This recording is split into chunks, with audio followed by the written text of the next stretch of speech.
आता किती पण आदल्या दिवशी ठरवलं ना दुसऱ्या दिवशी लवकर उठायचं ते तर काय पॉसिबल होतच नाही. उलट दुसऱ्या दिवशी लेटच उठतो. आज आनंदाची अशी गोष्ट होती की माझ्या मागच्या व्हिडिओला 4 लाख प्लस व्ह्यूज आले त्या.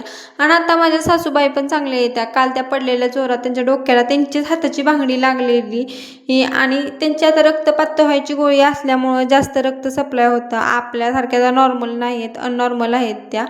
म्हणजे ते जास्त रक्त येतं तिथून लगेच कुठं पण लागलं तरी त्यांना. त्यामुळे ते तसं होतं. तर महिन्यातून 2-3दा तरी तसंच होतं त्यांना आजारी असल्यामुळं. आणि आज होता पोलिओ होता म्हणल्यानंतर आता दोन्ही पण लहान बाळ आहेत म्हणजे ते दोघांना पण घेऊन मला गावात जावं लागलं. आता हे पोलिओ ग्रामपंचायतीत होतं तर तिथं गेली. आता सगळं गाव जाऊन आलं तरी मी जातच होती. मला त्यांचा फोनवर फोन येत होता. तर तिथं गेल्यानंतर माझ्या मोठ्या बाळाला नंतर घेतलं, आधी बारक्या बाळाला पाजलं.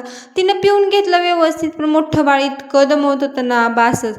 देवराजने लय दमवलं. आता तिला हाताला निशाण वगैरे दिला तिचं पाजून झाल्यानंतर. परत देवराजचा नंबर आला, देवराजला घेतलं. पण देवराज कसलाच पहिला मागतो. त्याला कशाची भीती वाटत होती काय माहिती. त्याला वाटत होतं काहीतरी करत होती म्हणून त्याच्या पप्पांना बोलवून घेतलं. आणि पप्पांना तो कोणाला घाबरत नाही पण तो पप्पांनाच फक्त घाबरतो. मग पप्पांना बोलवून घेतलं की त्यानं पिलं ते व्यवस्थित. ते पिऊन झाल्यानंतर त्याच्या पण हाताला तो निशाण दिला. आता गावात काय जाणं येणं होत नाही आमचं म्हणून तिथे एक रिलेटिव्ह राहतात. त्या रिलेटिव्हकडे गेले. त्यांनी आम्हाला बघितलं. ते म्हणले चला घरी 5 मिनटं चहा पाणी पिऊन येऊया. म्हणून तिथलं आवरून घेतलं सगळं आणि त्यांच्याकडे निघालो. मग त्यांच्याकडे चहा पाणी वगैरे झाला. आणि चहा पाणी करता करता पण माझा देवराज बघा, देवराज इतका दमवतो ना बासच विचारच करू नका. म्हणजे इतका दमवतो तो. भरपूर प्रमाणात तो दमवतो. आणि इकडं तिकडं त्याचं किती नाचायचं चाललं त्याचं त्यालाच कळत नव्हतं. खिडकीत जाऊन बघा कसा बसलाय आता त्याला पाय आलेत ना चांगले. आता तो 2 वर्षाचा होईल पुढच्या महिन्यात.